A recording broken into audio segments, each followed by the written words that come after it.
Done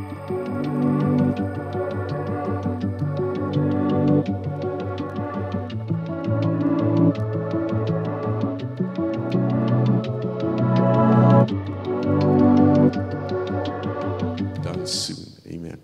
Maar Kobus, jy is 'n koevoet, maar jy's nie 'n koevoet nie. Ja, Andrew, baie dankie. Die koevoet naam, it actually comes from when I went to do cage fighting. And one of my friends... Well, I don't know what's worse, being a koevoet in the police or a koevoet in the cage. So, it's still a wild story, man. But listen here, Kobus. I had a few old tannies giving me a bit of hard time about that name. And it went out to be that my ministry's name is Koevoet for Jesus, Koevoet Ministries. Yeah, man. And my one friend actually said, if you in a fight somewhere, somehow, and the first thing you think of is to go to the boot and see what is in the boot to help you. And they were thinking of this crowbar. It's called a koevoet in Afrikaans. So that's actually where the name comes from. Wow. And now you're a koevoet for Jesus. Now I'm a koevoet for Jesus. That's wonderful. Well, listen here, guys. Before we start questioning Kobus, I want to draw everybody's attention to a scripture quickly. And I wonder if the guys in the back can quickly jump on this. It's found in Malachi chapter 3, verse 16. Malachi 3:16. It's quite a profound scripture to actually, what we're going to do here this morning. We found out a couple of years ago that a lot of people are so touched by the story. And we really want Kobus to share his story this morning. And if it's going to get rough on the ears, then I want to prepare you, because that's how rough the Lord got Kobus and got a hold of Kobus and brought him to Jesus. But Malachi 3:16 says the following: Then those fearing Jehovah spoke together, each man to his neighbor. En as jy 'n bietjie die Hebreëus daar gaan opsoek, it actually describes a dialogue waar twee mense met mekaar praat.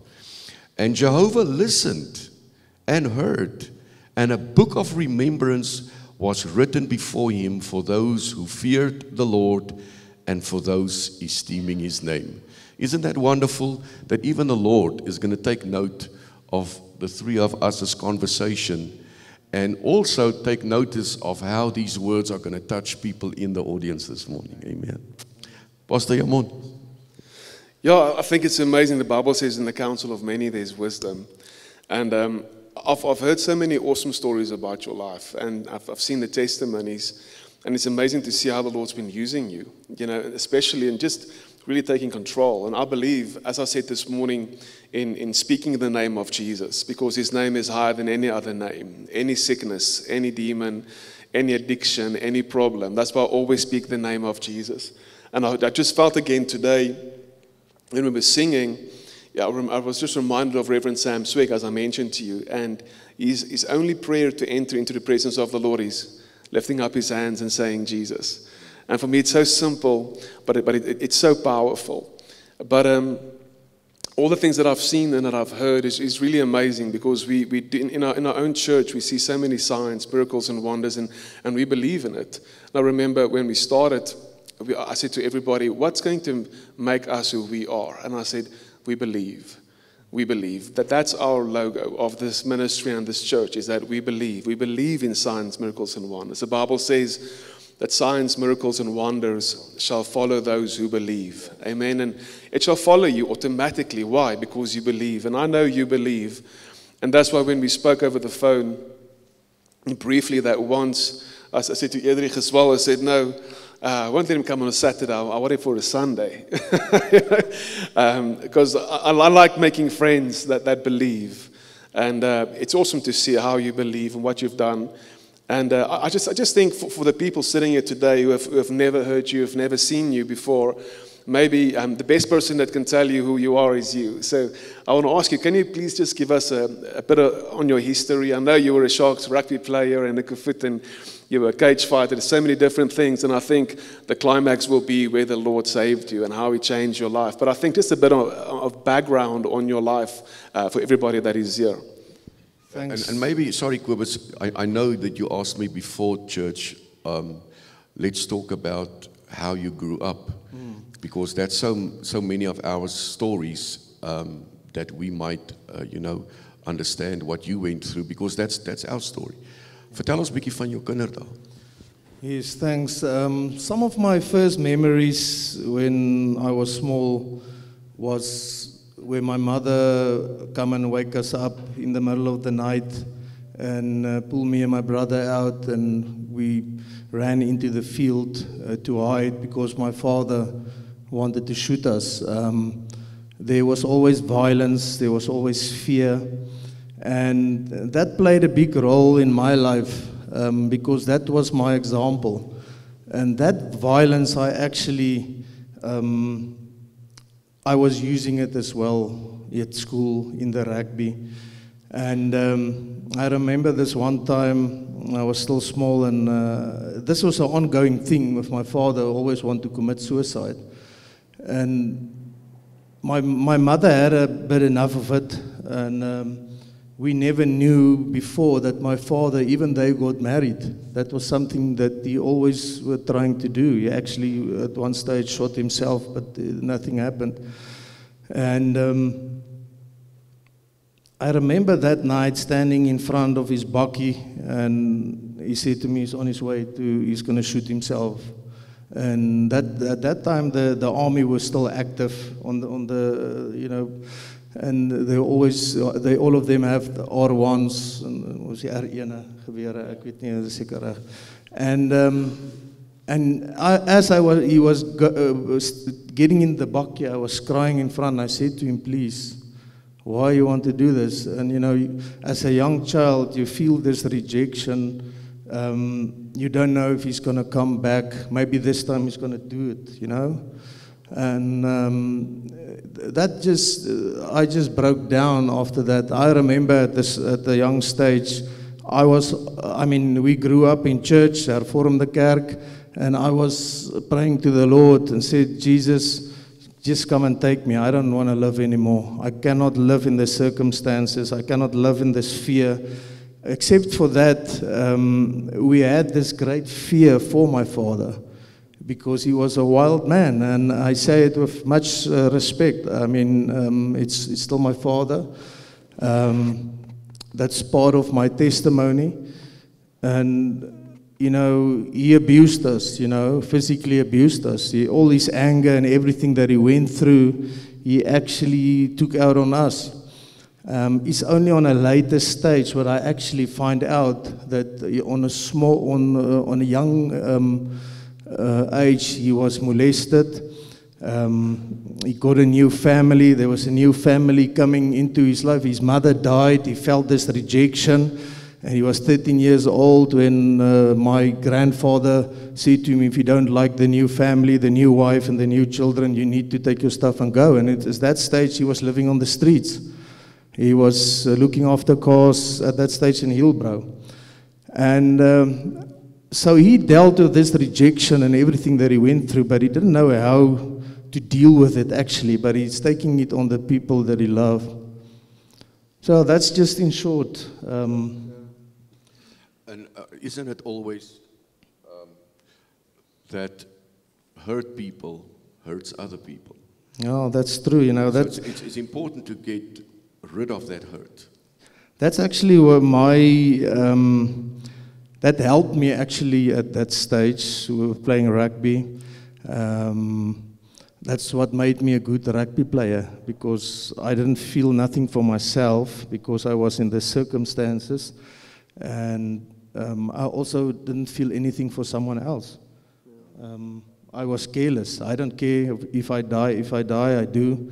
And that actually made me a good rugby player. And at some stage in high technical school, Middelburg, that they said, hulle het jou gekoop, as ek het maar mag sê.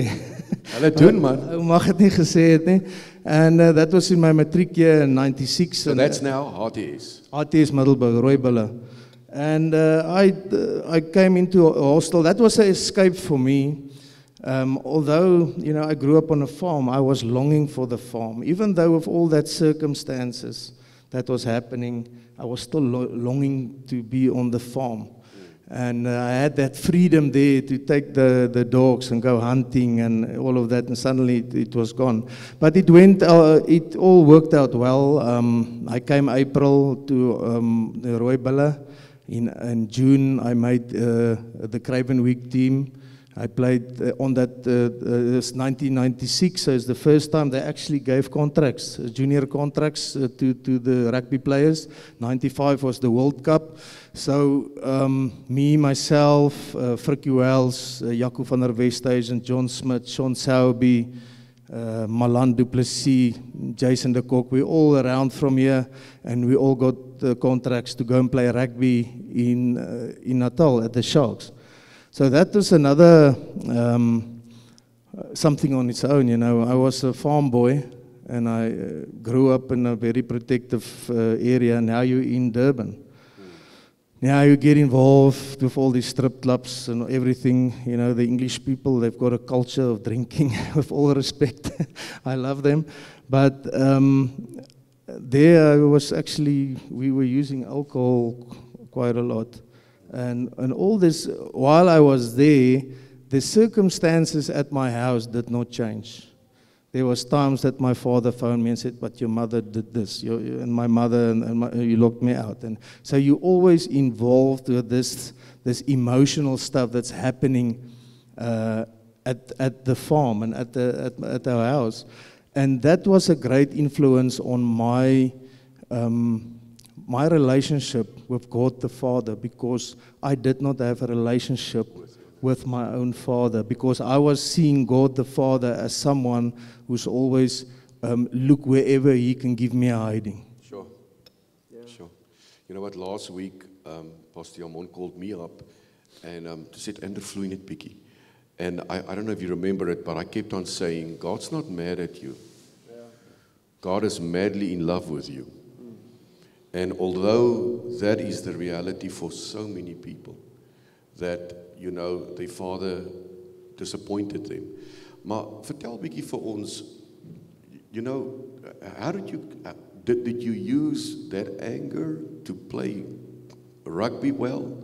Did you take it out on the field? Was it, and even if that's true, surely that cannot be positive, because somewhere it's going to be taken out on alcohol or anything else. Yeah, most definitely. That was my, the thing I used is on the field was to play rugby. I didn't care. There's many people, many rugby players I played against that I hurt on the field. I remember the one guy, I tackled him, and afterwards they went with the ambulance to hospital, and his small brain got hurt, and my father went afterwards. And for me at that stage, I didn't feel nothing. I mean, I was as cold as it could be. I was looking for love at all the wrong places, and for me, I was someone. There's of alles of niks. There's no gray area for me. So if I was drinking, I was trying to drink up all the alcohol there is. If I was smoking 2.5 packets cigarettes a day. It's like that addictive thing was there. It was in my bloodline. Yeah. I didn't know about it, but there were no gray area, because I felt even with the rugby, as jy hard werk, jy moet beloon word. So jy moet alles gee. So and discipline was there, but at some stage, the enemy made it. Although I had talent, but the enemy made it look good.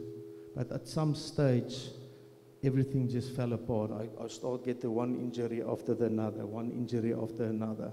I broke my chin bone. I've got plates in here. I broke my arm. I've got a plate in here. My fingers, my thumb, my Achilles tendons. I got injured, and then I make a comeback again.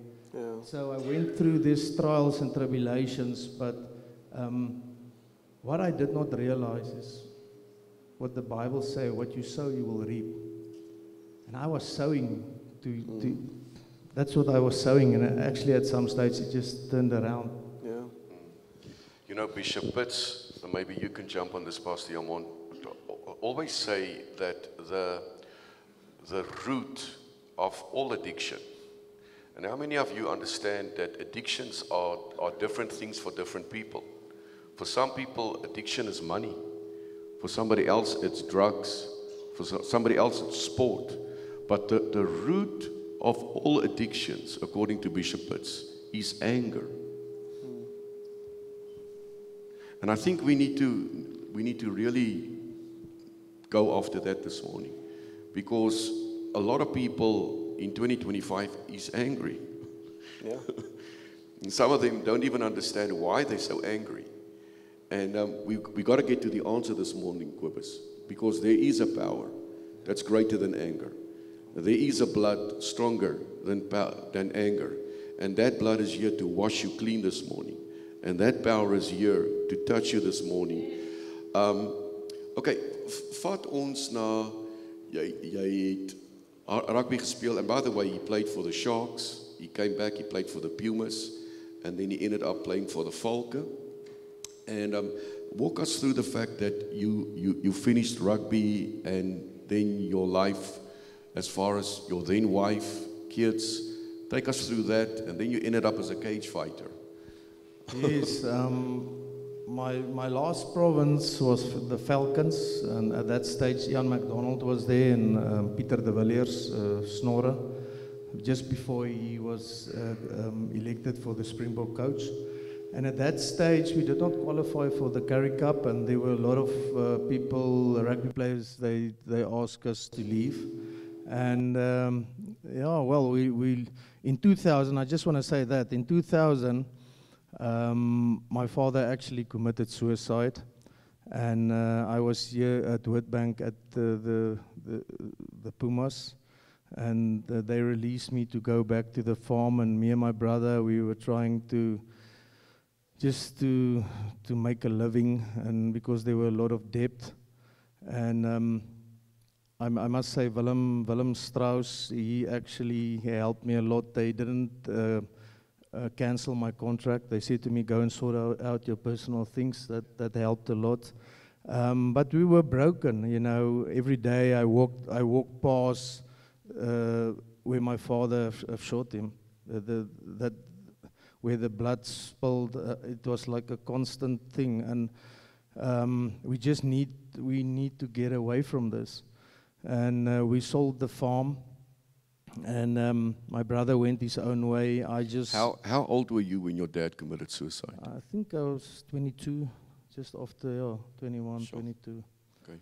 And we each went our own way. The whole family was broken up. And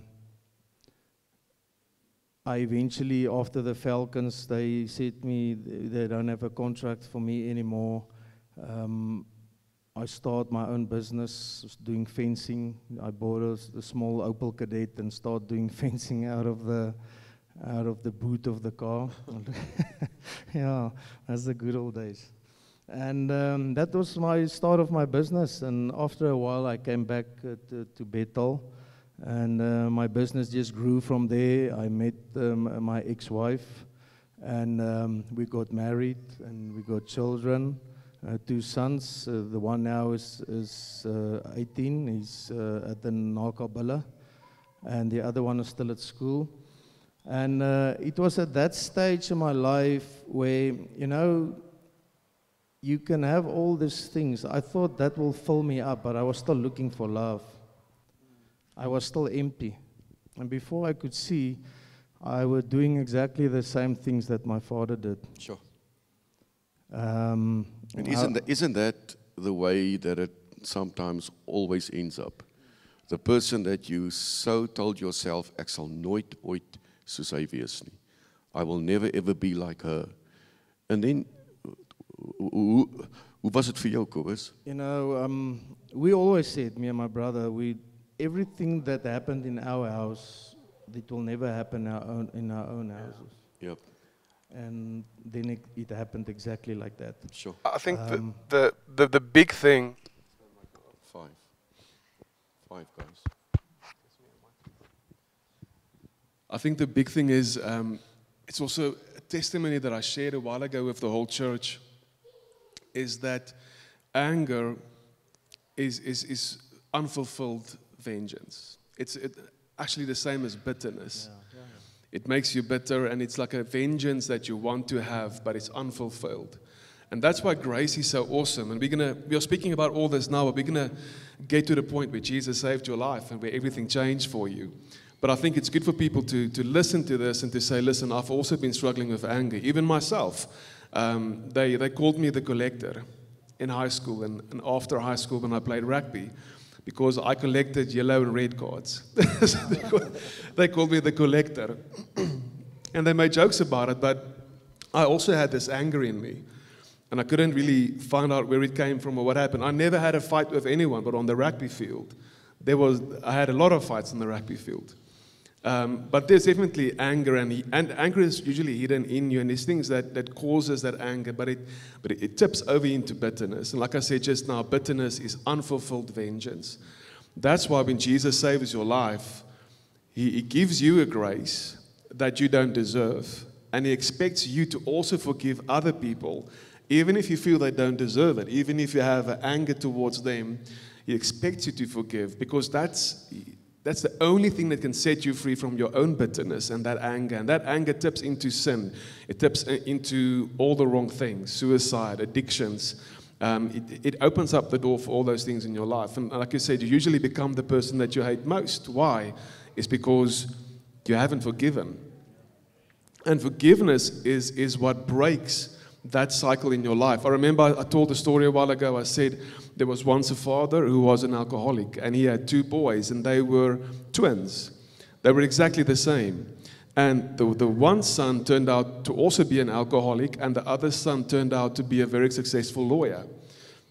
And a man or a friend went to interview both of the boys, saying, son, you hated that your father were an alcoholic, but why did you become an alcoholic? And his reply was, it's because my dad was an alcoholic. That's why I'm an alcoholic. And then the man went to the very successful lawyer, the other brother, and asked him, but you're a successful lawyer. How did you become a successful lawyer? And his answer was, my father was an alcoholic. And so there's always 2 sides, but I think the one was the one who forgave, and the other one did not forgive.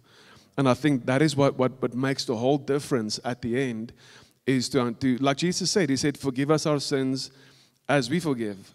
So we can't expect forgiveness from God if we can't forgive. And forgiveness is hard. It's not easy. How did you process that with your father and the moment when all of that happened in your life? Yeah, you know, it's so true. Now I know, since I'm in the deliverance ministry, that once you open the door for unforgiveness, bitterness, resentment, violence, anger, and hate comes in. But that anger was towards my father. Yeah. And I stood at his grave when he was buried, and we were poor. And there were always rich people looking down on us. But nobody knew what was happening in our house. Everybody see how we, at school, I mean, my brother was head boy in the primary school, and we accelerate at school. But nobody knew what was going on, because we were said to keep quiet. And we were also ashamed of what was happening in our house. So I remember standing at my father's grave, and I did not spill one tear. I wouldn't give anybody the satisfaction of crying. And it was only after I get saved that the one day the Holy Spirit said to me, you need to forgive your father. But at that stage... Was dit maklik, Kobus? Yes, with the help of the Holy Spirit, it was easy. Yeah. I cried. The moment when the Holy Spirit said to me, you need to forgive your father. Remember, at this stage, I was already walking in the signs and wonders. But I think as you go, it's like an onion. die skille kom net af Yep. soos die Here jou vrymaak tot jy in die kern kom waar jy rein is, waar jy holy is. Hier's iemand vanoggend wat na jou sit en luister. En hulle het nog nie op daai plek gekom wat hulle kan sê, ek vergewe jou nie. There's somebody watching this morning, that's listening to your story, and they say, okay, but I'm not there yet. What would your advice be?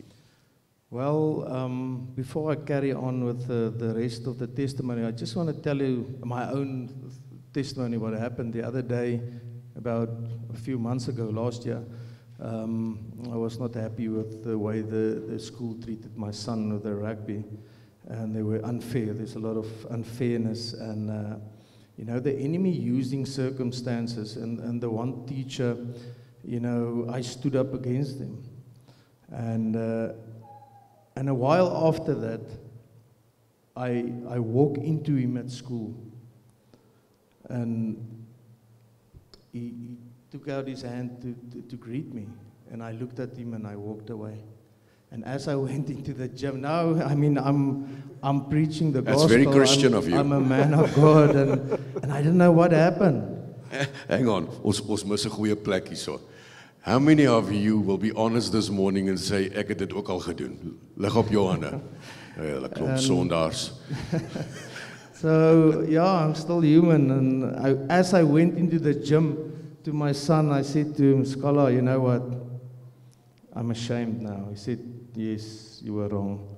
And as we went home in the car, we prayed, and I said, Lord, please forgive me. And ek kom by die huis en ek sê vir Elena, I said, babes, I did a terrible thing.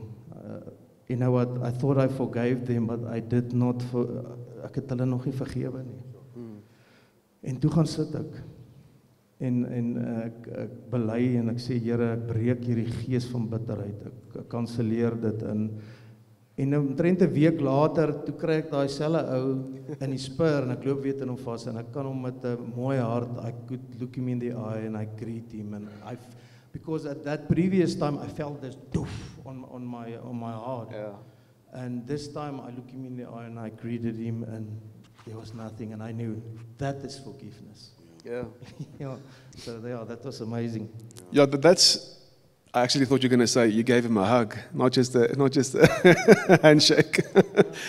Now, I remember at a time in my life as well, there were certain things that happened, and there were a lot of lies that were shared. I was still very young, I think about also 22, 23 years old, and there were just so many lies, and the person that spoke about those lies, and I've shared that, I didn't see him for a long time.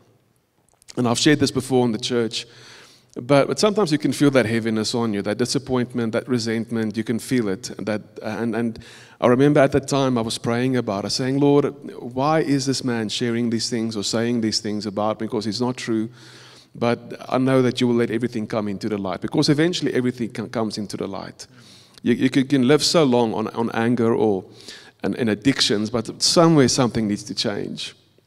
And I can't wait to hear how the Lord did it in your life. But I remember that day, the Lord blessed me with funds. And I didn't have any money at that time at all. So somebody paid a certain amount into my account. And I was happy. I was going to buy this and already planned what I'm going to get. So I withdrew all the money and it was in my pocket. And I didn't know why I did it, because I can just use my card. But I felt the Lord said, go and withdraw everything. So I did it. So here I drive to Clicks. When I get to Clicks, now, usually, you know you didn't forgive somebody if you see them for the first time in a while. When you see them, you usually take the other aisle, you try and dodge them, you hide behind a pillar, or you just don't want to confront that person because you know I'm still upset with you and I don't know, and I'm not ready to forgive you yet, so I'd rather just try and stay away from you. Usually, that's immediately when you know, okay, I still have something in my heart. Or when you meet them at the party or at a braai or wherever, you just know, okay, there's still something in my heart. And that day when I went to Clicks, that same person was standing in the aisle. And when I saw him, I turned around and I started walking away. I said, I'll go to Discam now. I won't go to Clicks anymore. And at that moment, the Lord spoke to me and He said, I sent you here for a reason today. And I said, Lord, why? I'm upset, I'm angry, it's not the truth, it's lies. And the Lord said to me, because I want you to be free. He said, I can't use you if you are not free. And he said, there's big things that I want to do, but I need to set you free first. You need to set yourself free. And I said, Lord, what must I do? The Lord said, go and forgive him. Then at that stage I thought, okay, I'll forgive him. That's fine, I'll do it. But when the Lord said, take out all your money that you have, that somebody blessed you with, and give that to him as well, then I started rebuking the devil. I started binding the devil at that moment. But I walked up to him. I took all the money I had. I looked at him and I said, I don't know why I'm here today. I wanted to go somewhere else, but I felt I had to come here. Here you are. I said, I'm upset because of everything that I've heard. But I looked at him and I smiled. I said, I forgive you. I forgive you. And I gave all the money to him. He fell on the floor. He started crying. He said, I'm so sorry. I made up those lies because I was jealous of you. And I spread all those lies. Please, I'm so sorry. I'm going to go and sort everything out. I said, please do that. But really, I forgive you. But here's the money. Buy what you need. And he stopped and he grabbed me on my arm and I wanted to walk away. And he said, listen, I've been standing here for a whole hour this morning. And I came here this morning. I don't have any money. I have 3 children. We don't have any food in our house. We need necessities, diapers. We don't have any money. And so the Lord said to me, just go to Clicks and wait there. I'll send somebody. And so I showed up and I forgave him. But I must say, I really felt that forgiveness. So sometimes in our own church, we make a big fire here at the back. We've got a big boma and we make a big fire. And then we teach on that and we preach that and we say, write down everyone that you haven't forgiven yet. Write down if you haven't forgiven yourself yet. And then we roll that up and we throw that in the fire and we say, let's forgive and be set free. And I've seen lives change tremendously when you see that forgiveness. And that's obviously what you had to go through. But that was the Lord's way to get to your heart. Kobus, there's a lot of people, I believe, right now that this story is speaking so much to them. En ons wil hê met jou getuienis vir ons klaar vertel, maar bid nou vir almal. If that's you this morning, just open up your heart. You watching us online. Kobus gaan nou vir ons bid. En daar's baie van ons, many of us, that's struggling to really forgive. And if I can throw in my 5 cents quickly, it's easy to say with your mouth you forgive, but here nothing happens. The Bible says with our mouth we confess, but with our heart we believe unto salvation. And let's pray, hier is die gebed. Kom ons bid dat die mense se harte in harmonie met hulle verklaring sal raak. En dat die Here die mense sal vrymaak vandag. Yes, I just want to say this, we've got a saying, ek vergewe, maar ek vergeet nie. Dis nonsense. You have to look that guy in the eye and know you've got nothing. Whatever happened, it's in the past. Yeah. But I just want you, there's a way I just want to say this as well. 99% of the people that reach out to me are children of God. They gave their hearts to Jesus Christ. They are believers. And 99% of them that struggle with sicknesses and demons sit with unforgiveness. So I'm just going to say, you can just pray after me. Lord Jesus, I believe that you are the Son of God. I believe that you are the Son of God. Lord Jesus, I confess my sins. Whatever I did in the past, in words and actions, I'm sorry. Lord Jesus, please forgive me now. I receive your forgiveness. There it goes. I also forgive myself. I choose to forgive myself. I forgive everyone who have hurt me since I was small. Lord Jesus, I set them free in your mighty name. I choose to forgive them. And I renounce Nou renounce beteken om te verloon. So I renounce the spirit of unforgiveness and bitterness and resentment and violence and anger and hate. I cancel every legal right and every agreement with everything I've renounced now. Lord Jesus, please forgive me that I opened this door in my life. And I command in the name of Jesus Christ right now, everything that I've renounced, I command you to leave. In Jesus' mighty name. And then you can just feel it. It's going. It's lifting, it's lifting. Thank you, Lord. Thank you, Jesus. It's going. And I always say you can just take a deep breath and you will just feel the release. Oh, thank you, Lord. Yes. Thank you, Jesus. Hallelujah. How many of you felt that release right there? Oh, awesome. Kobus, if you want to open up about, some of the other stuff that you got involved in, you're welcome to, but take us towards, this is how you grew up as a child. You spoke about that, your rugby days, ended up cage fighting, and your beautiful wife and your beautiful daughter. That's not your first wife. Yeah, and just to throw in something here, I was told that if half of your church is not going right now through a divorce or are people that are divorced, then you are not very effective, because that's the statistics that we deal with worldwide when it comes to communities.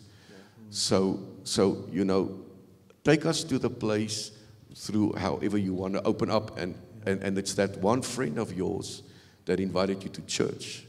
Let's go for that.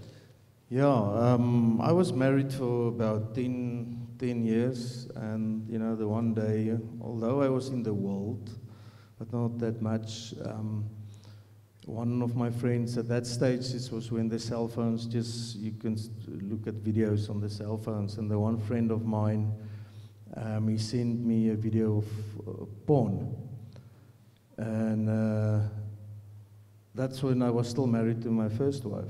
And that opened a door in my life. Before I could see, I was addicted to porn. Wherever I came, I was looking at porn.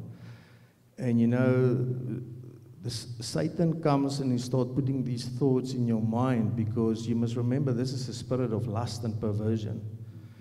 But I didn't know about these things. I think, oh, well, it's normal. I mean, you can't do these things with your wife. So what does the enemy do? What does Satan does? He brings a woman on your way. And he brought someone, and I was in this adulterous relationship, going around wherever, hotels, whatever, booking ourselves in, and Satan make it looks good, it's exciting. You feel you are the man, you feel you are powerful, and at that stage, the truth came out. My first wife started to know that something is going on. Although I was living in denial, I didn't want to admit to nothing.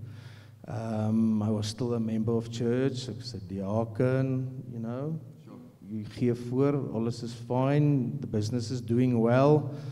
And the one day I was sitting in church, and I heard the Holy Spirit speak to me, and he said to me, you cannot hide anything from me. And I felt guilty, and that was the last time I went to church, and I canceled my subscription there to be a diaken. And so I was in the world, and I was at some stage I admitted it to my first wife, and I said, well, I want a divorce. I thought that was the way. And it was not long after the divorce that all my contracts on Eskom finished. I had about 13 10-cube tipper trucks at Eskom contracts, and everything stopped, just there. And I I was thinking, so now I'm going to have to look after 2 families because I've got this new girl or lady I'm staying with her children, one daughter. And I've got my family there, so now things are starting to get tough because you need to have the finances, and all my contracts stopped. So the enemy make it look nice in the beginning, and then at some stage she went and sit on the lazy boy, feet in the air. Just like the word says, he's out there to steal, kill, and destroy. That's it.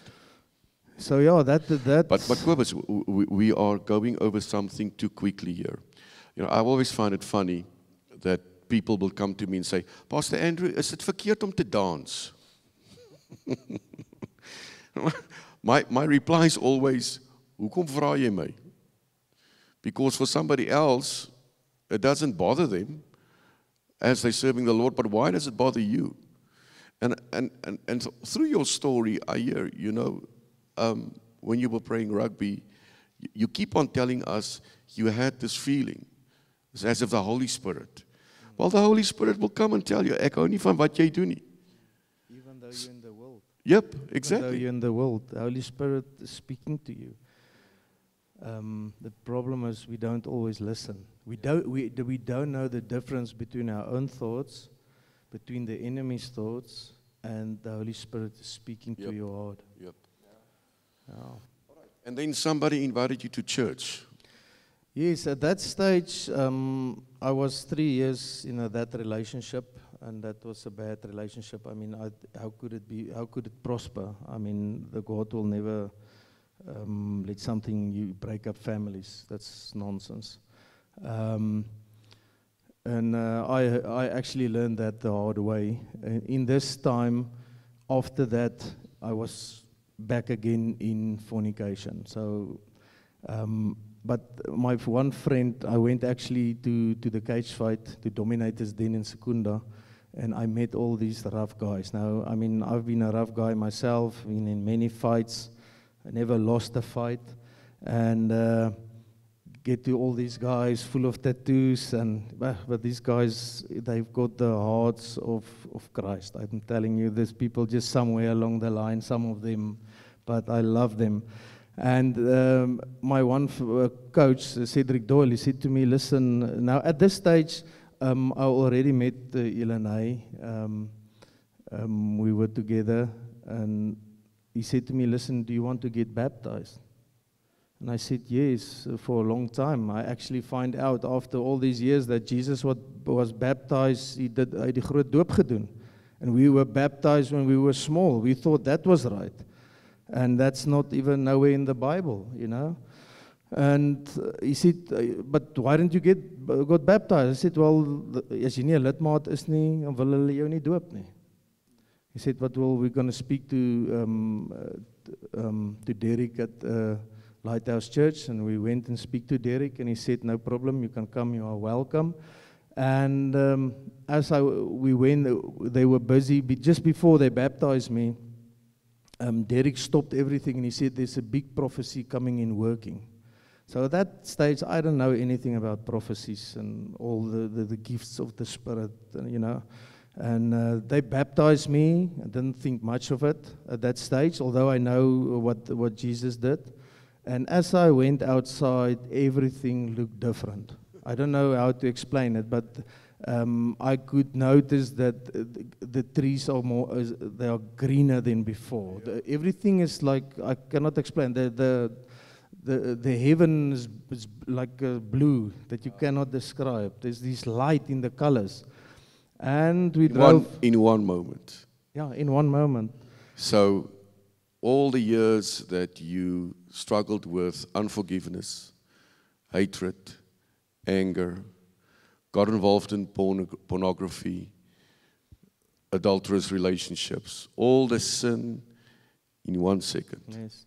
You know, I think it's what's Colossense 2 verse 11. It say that you are getting circumcised in the water baptizing. Like before in the Bible, they did it with physically, but when you're getting baptized, you get circumcised in the spirit. Yep. I only find that out now a few months ago. Christian actually explained that to me. He said, do you actually know what happened to you? But I got baptized, went outside, take a cigarette, go normal life, although I see something was different. And that was in November 2021. I must remember at this stage, I was still drinking, I was still smoking dagga. But something happened. Something happened in the spirit. And let me just take a church moment here to say that's why it's important for you to get involved in a local church. Yeah. Because so many people have an experience with God. The late Kobus van Rensburg told me that finally he went to go watch a movie. Because he was told his whole life, if he watches a movie, he's going to go to hell. He grew up very strict. And in the movie house, the song, Rock of Ages, you are faithful and true, it played in the movie. and that's how the Kobus van Rensburg gave his life to Jesus. He heard the Holy Spirit in the movie house. And so many of us have those experiences. I can remember, my story is totally different than cage fighting and rugby. And I got coffee in bed till I was matric. My mom gave me coffee in bed. And back in the day, I had to go to the army. And I think the 4th day, the corporal came into our bungalow and screamed stuff that I can't say over the microphone in church. And I was woken up with all the swearing and the screaming, and because I didn't know really where I was and what I was doing. Maar ek het vir daai korporaal gevra, waar's my koffie?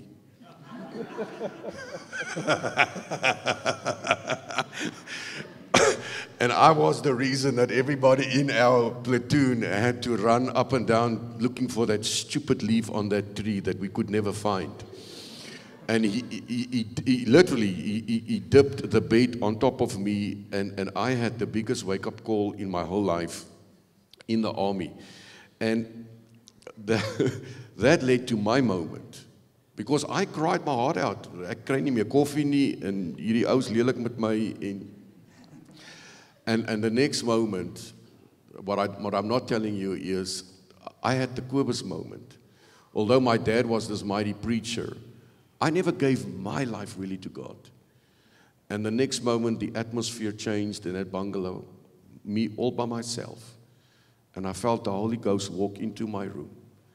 I was in church so many times in my life. Nobody had to help me do the sinner's prayer. I slipped off of my bed right there. And I gave my life to Jesus. And that's the story of Andrew Kennedy. I had that moment. And like you, as time passed, I had to find out, now that this has happened to you, this is what you as a Christian need to do. En weet jy wat, nee, selfs met al hierdie stories, die Bybel sê, al val die regverdige, ook al 7 maal, elke keer help die Here hom op. After our born-again experience, even if we have bumps in the road, even if we have difficulties, the Holy Spirit is there to pick us up again. Hallelujah. So Kobus, after your born-again experience, you got married to your wife and children. How did you find out that there's ministry on your life? Yeah, what actually happened, I got baptized on that November 2021.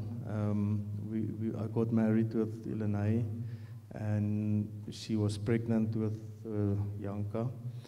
And that on the 27th of December 2021, about a month later, after I got baptized, that morning me and my youngest son were on our way to fish.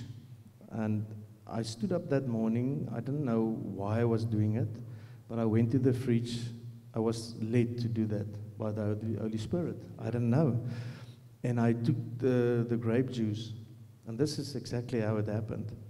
And I set it in my hand, and I said, Lord, as you do communion, the blood, this is the symbol of your blood. And I said on my head, and I said, I cancel witchcraft, and I just start canceling things in my own way, and nothing happened. So we went off fishing, but in the spirit, a lot has happened. A lot have happened. And about 12 o'clock, I said to my son, his name is Bubes. Now, that is a Zulu name for lion, Ibubesi. So that's just a nickname. And I said to him, Bubes, I'm feeling sick. And he said, but it's something we ate. I said, no, but we need to pick up, we need to go home. And I got home later that afternoon, and I said to Ilanay, something is wrong. I don't know what's happening, but I'm very sick. At that stage, I didn't know that was the anointing of the Holy Spirit that came to cleanse me and to clean me and drive out and cast out all the demons inside of me. I was vomiting non-stop that night through. My stomach was running. I was sick at some stage. Ilanay wanted to take me to the hospital. And that morning, I stood up and I felt as light as a feather. Something changed in my life. Normally, I would stand up and go and smoke, and something has changed. Yep. I was free for the first time in my life, and I did not feel empty anymore. Yep. And that is where my journey actually began at that stage, because normally at night, you know, I was struggling to sleep. I was always had this fear and would wake up and go and I had many times I had, you think it's nightmares, but I've been held down where demons will come and hold me down in my past, before that, and trying to intimidate me or whatever. And I said to Ilanay, something's different. She said, but maybe you just ate something wrong, you know? I said, yeah, maybe, but something's different. And since that day, on the 28th, and it's been 3.5 years now, I haven't smoked since. I was free of that addiction of cigarettes, no dagga, no alcohol, nothing. Wonderful, man. Yes. And it's in the days after that the Holy Spirit started to wake me up in the mornings at 3, sometimes spot on 3 o'clock, sometimes 10 minutes before 3 o'clock. And then I had this, I could feel this living waters going through me. I cannot explain it. And sometimes I would wake up with a song in my head or a verse in the Bible. I mean, I did not even know the Bible. And then I would go and sit and I started having these visions. And the Holy Spirit showed me visions about my friends, showing me visions what's happening in South Africa, showing visions. This is all prophecy from the Holy Spirit that's happening. He showed me how the fire will burn around me and it will jump on everyone, like Joel 2:28. I want to share something as well, Kobus, because us as Christians should not be afraid of something like that Kobus just told us, you know.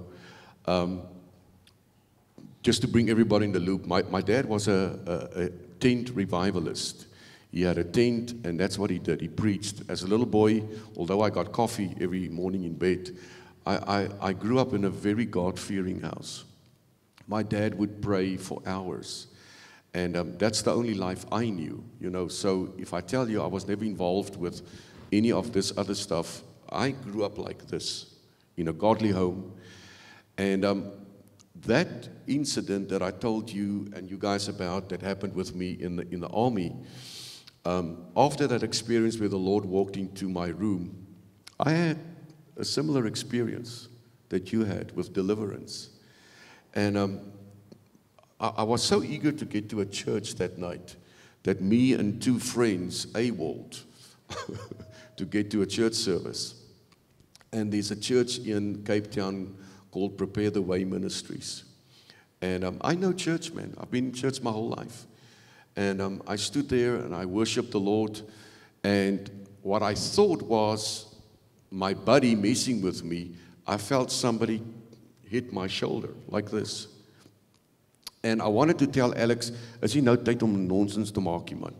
And as I looked at Alex and I wanted to speak up, something grabbed my mouth and I couldn't speak. It was the scariest experience in my whole life. I was never involved with any satanic rituals or any demonic thing, but I had a for real demonic attack on me physically.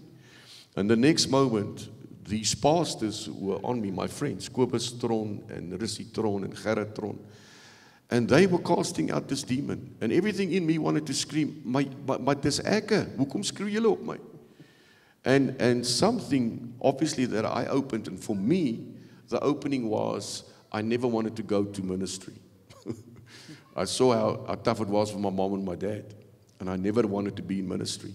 And one of those guys had a word of knowledge and said, Andrew, ek weet jy kan my hoor.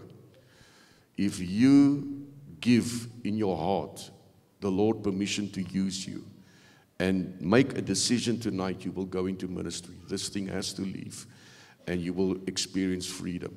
And just like you, I started coughing. You know, it wasn't vomiting, but I started coughing.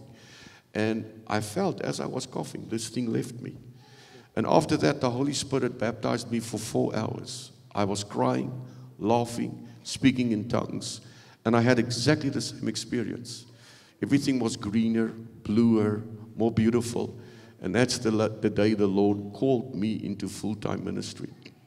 So I just want to speak a word of wisdom here, that we as Christians should not be afraid if deliverance happens. The Bible says if demons manifest, it's because by the finger of God they are driven out. The late Frans du Plessis said the reason that demons manifest is because they were caught out. Hallelujah. And we believe that if it walks like a duck, quacks like a duck, flies like a duck, we got to shoot the duck. And it's a duck. We got to get the thing out in the mighty name of Jesus. Amen. I want us to go to a scripture quickly, and then, Kobus, I want you to end up this morning. Is this blessing anyone? Is this helping anyone? Yeah. And then I want you to tell us about 2 or 3 testimonies about people that you prayed for, maybe healings and deliverance and so forth. And then we want to let you loose, man. And we want you to pray for the people this morning. How many of you want Kobus to pray for you this morning? Lift up your hand. Lift up your hands. Okay. So, guys, if you can quickly get John chapter 1, verse 12 and 13. And the reason that the Lord reminded me of this scripture is, I think this sums up what we're talking about. Those experiences are dear to us. But how many of you found out that as you begin walking with the Lord, you get to know His ways more? And somebody, after 25, 26 years of me preaching, said something last year that changed my life. And this was the one-liner, and I hope many of you write this down. But this is what this man told me. He said, Andrew, what is true about you is not always true to you. What is true about us is not always true to us. The Lord loves you. It's not always true to you. The Lord declares you healed. It's not always true to you. The Lord will set you free. It's not always true to you. The Lord can touch your marriage. It's not always true to you. The Lord wants your business to prosper. It's not always true to you. And I many times find the answer in what He has done. That's the information that needs to, can I use it the way that I see it? It needs to ka-chunk. It needs to ka-chunk in your mind. Dit moet, ek weet nie, your position and your condition needs a head-on collision. How beautiful is that? Your position in Christ and your condition that you're walking through, that needs a head-on collision. It needs to connect. You have to find out who you are in Christ. And here's the wonderful thing, Kobus. Here's the wonderful thing, everybody. It happened 2,000 years ago. Yeah. It is finished. Amen. Amen. John chapter 1, verse 12 and 13. And I want Kobus to jump on this afterwards. Het julle dit op daar so ouens? I say, but to as many as did receive and welcome Him, He gave the authority, the power, the privilege, the right to become children of God. Hallelujah. Amen. And if you did not make that decision, I promise you, Kobus is going to give you an opportunity this morning to give your life to Jesus. That is to those who believe in, adhere to, trust in, and rely on His name. verse number 13. Look how powerful this is.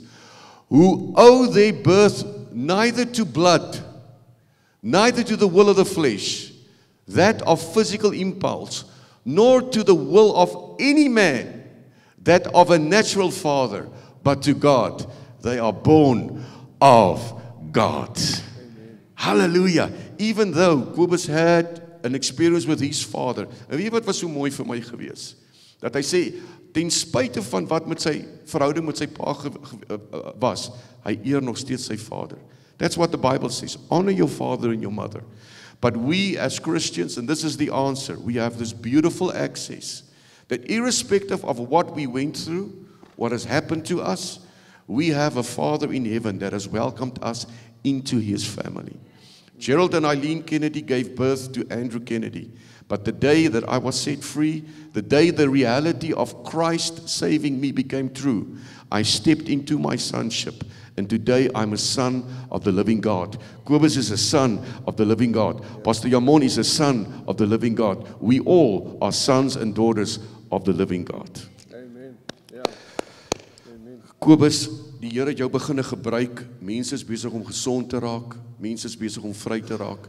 Vertel ons so 2-3 van daai stories en ek dink dit teen die einde as Letanya ons kan kom help op die keyboard. Then we want you to pray for people. Yes, you know, for me, if you go to Mark 16, verse 17, it says firstly that those who believe, firstly they say will cast out demons. That happened exactly like that with me. And then secondly, I got my tongues. I don't know about taking up the snakes and the poison, drinking the poison. Gifdrink en niks oorkom nie, but at some stage, I was at one of my friends, they've got it's a ou melk stall. Wat hulle omgesit het in 'n kerkie, and we were doing worship the one Friday, and the Friday night, and I could see in the spirit that the fire going around me changed in color. It's not like a yellow fire color, it starts to go like a bluish color. I don't know how to explain it. And we went home that night, the morning, as I stood up, the Holy Spirit said to me, "You're going to go to the local hospital." And I said, "Lord, no, I don't want to go there because, I mean, I know what it looks like, although they were a new hospital in Bethel." And I started making excuses. I said to Lene, "But can't you go with me?" She said, "I have to look after Janka, and I cannot take your sons with you. I mean, they're going to have to use masks." And and this happened exactly like this. And at some stage, there's someone in front of the gate and calling. And I went outside, and there was this old Matala on a bicycle. And I said, "Yes, can I help you?" And he said to me, "No, he was looking for a job." I said, I don't know why I asked him. I said, "What's your name?" And he said, my name is Apostle." I said, "Well, I've got a job for you, come in." And I lay hands on him and I blessed him, and I took him with me to the hospital. The security were all fine, and we went into the ICU unit, and as we start praying for people getting healed, people getting healed. Wow. And at that stage, they say the pain is gone, the pain is gone. But what happened, the one guy there was family of Apostle, of his wife's family, but he said, "You don't pray for me." And after we finished, I paid him, and he went home, and that next Wednesday, he took his wife with him to go and speak to this family of theirs, and said, "You must speak to him so that Kobus can pray for him for healing," but he didn't want to. But the next Saturday, Apostle was there at my house again, and he said, "We need to go back." I said, "But I did not get a word from the Lord to go, so, I mean, sorry." He said, "My was hy sê Woensdag was daar by die hospitaal, en daai vrou vra, "Where is that Umlungu, that white guy?" He said, "Because all of them, of the 12 you prayed for, there's only 2 or 3 left. All of the other ones, they sent home, they were healed." And, you know, I said, "And now I want to go and speak to these guys. I want to find out what happened." And as we came to the security, they didn't want to allow us. So if God plans something for you, everything just happened. Yeah. You know, you don't have to force anything. Yeah. But yeah, that's when the healing started to happen. You know, I would go out on wherever I come. I was a loose cannon. If I get on the street, I pray for everyone. And the Lord showed me, you know, to be more careful, because there was this one guy, Wellington, I prayed for him, and I didn't even get him to accept Jesus Christ as his Lord and his Savior. And as I started praying, he nearly fell into the road where the cars are going past. And I said to him, you must walk on the other side, on the pavement. And as I was praying for him, he was manifesting. And I called him out of under the anointing, and he said to me, "Sir, just leave me alone." And I said, "In the name of Jesus, every unclean spirit in this body, I command you, nothing will stay in this body." Yeah. So you must remember, if you haven't accepted Jesus, the enemy still have a legal right. Yeah. So as he was walking, I looked in the mirror of the back, he was manifesting in the road, and I said, "Lord, just send your angels, please, and on my behalf, and protect him." Now, I felt this guilt because I haven't led him to Jesus. And I was worried about him the whole night. And the next morning, I went to look where I can find him. But he wasn't standing, because he's a car guard, so he wasn't standing at the same place. And I got him at another place in front of a pharmacy. And he said to me, "Sir, just leave me alone." He didn't want to speak to me. I said, "I just want to explain to you what happened." And I said, "Are you guys angry?" He said, "Yes." I said, "Come, I'll take you to the cafe there, and Russian and chips." And so I took him and his friend to the dam there, at Bethel Dam. And I was on this mission. I want to see him get free. And I took him through a whole deliverance, and he got free. And after a week or so, I saw him in town. This guy, he can't believe it was the same person. Sure. And after a while, about a month or two, the one day we stopped in the parking lot, and I see this guy's hand come in, and he said, "Pastor, Pastor." And they know I don't want to be called pastor. And I said, "You know I'm not your..." And as he put his hand through, I see the family took him through this Indlozi initiations. And I said, "What have you done? I told you, don't turn back. You're going to open the door. It's going to come back 7 times worse." And it wasn't a month after that, and he was back to worse than ever before. Yeah. And that taught me just, you know, if I don't get a word, I will not pray for everyone, because we still have a responsibility towards the Lord Jesus Christ. Every fight is not our fight. But yeah, there's amazing. Tell him that one of that person that died that you led to the Lord. No, yes, yeah, this week. No, it's not the same. I was having a meeting in Pretoria at the guest house on the 10th of May, and there was a lot of people, about more than 70 people, I believe, and there was persons that didn't want to come forward to get praying for them. And afterwards, the one guy reached out to me, and he said to me he's involved with a lot of drugs and alcohol, and there's a lot of issues there. And I said to him, "Listen, I'll walk this journey with you. My whole mission is just to be there for him, just to show him love." Yeah. That's what it's all about. That is the law of Christ, is love. Yeah. We're not under the law anymore. All these principles and stuff.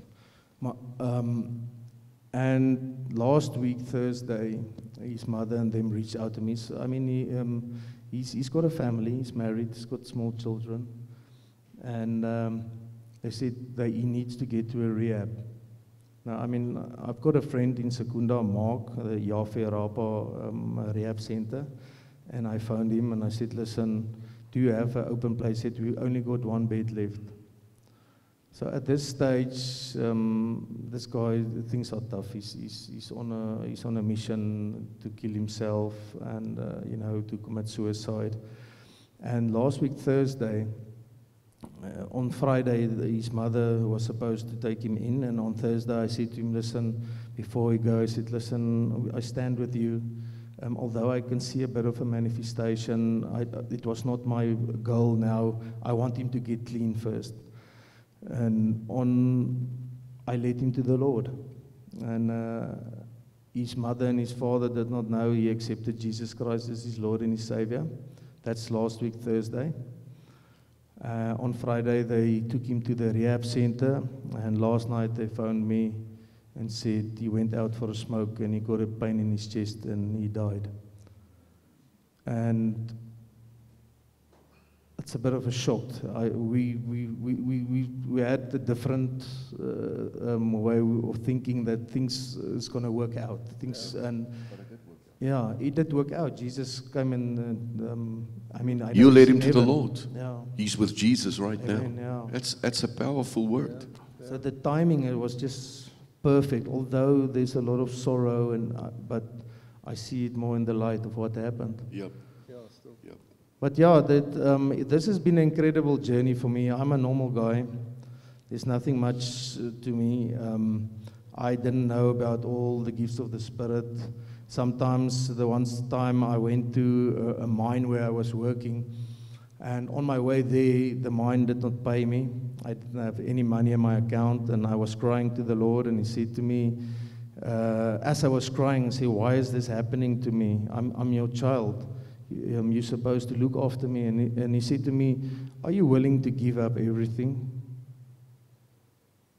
And the moment I heard him ask me that, I said to myself, but how am I going to look after my children if I give everything to the Lord?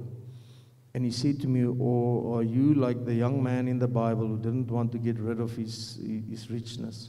Yeah. And the next moment I'm repenting, I'm crying. And I'm on this way to the mine, and I stopped there, had a good session of crying. And the owner of the mine were having a circle, you're having a meeting of the people speaking there. His name is Johan, also a nice guy who knows the Lord, and I prayed for him a couple of times. And as I was sitting in my bucket, this one guy walked up to me, one of the safety guys. His name is also Johan, tall guy. And he said to me, are you okay? I said, no, I'm just waiting for the owner. And as they have the meeting there, I'm about 20 meters away in the parking area. As I got out of the bakkie to greet this Johan from safety, I feel, and I see in the spirit at the back of at his back, there's something. And I said to him, do you struggle with back pain? He said, no, I think I've got the maagseer of it. I said, but can I pray for you? He said, yes. And I didn't know what to say. I just hold his hand. And as I holding his hand, he started manifesting. And I fall agteroor and die Here maak hom vry. And these people was standing there in the meeting, seeing this, what's happening here. They thought they were a fight or something. They start running towards us, and as they come towards me, I say, Angin King, Utanda, so ons besig om te bid, moenie stres nie. En dit lyk of die mense handbreek optrek. Hulle stop. En Johan kom uit and he's just saying, oh, Kobus, this is you. Did you pray for him? I said, yes. He said, no, I thought someone fell off one of the loaders or something. So that's my journey. Wherever I come, the Holy Spirit is working. Jesus was on the streets. He was between everyone, and he was spreading the gospel of Jesus. And, it opened my eyes because I used to be a racist. I mean, I can be honest. And, the first lady that the Lord actually set free was Melina, who worked for us in our house. Wow. And was the morning, that was the first manifestation I saw. And, we grew up believing we're so special. Nobody, it was like our churches were not telling us the truth. And it's only when I start to read the Bible and Mark 16:15, and you can go to Matthew 28:19, where it says, go to all the nations and make disciples of everyone. And I saw that. That was first-hand experience when I prayed for Melina, and she manifested, and she put her hands in the air and said, Jesus, Jesus, Jesus, and she's still free. and what change started in her life and with her children. And that's been my journey. Yeah, all over. Whoever wants, I'm available. No, that's amazing, Kobus. And I think everybody listening would love for you to pray for them, for those who you feel led to pray for today. And we have baptisms as well today, and we're going to baptize people. So I think what we would like to do, because of time, we're definitely going to invite you again and soon to come and join in. We would like to see where we can support you and help you as well in your journey. But I think the main thing that stands out is that God is a very personal God. God knows everything about you. He knows exactly where to get you, where to find you, and how to find you. And God found you, and God is doing awesome things in your life at the moment, and it's only the beginning. But I believe we all have different gifts that the Lord gives us. And we absolutely love to pray for the sick. We also see the Lord moving in amazing ways throughout all our years. But it's a lifestyle. It's a lifestyle that you live. And I want to thank you for what you're doing for the Lord, and I know that the Lord is proud of you, and there's a lot more in store for you in the next coming years. But I pray that He will really accelerate your ministry in the uniqueness that you are ministering in. And as we spoke earlier,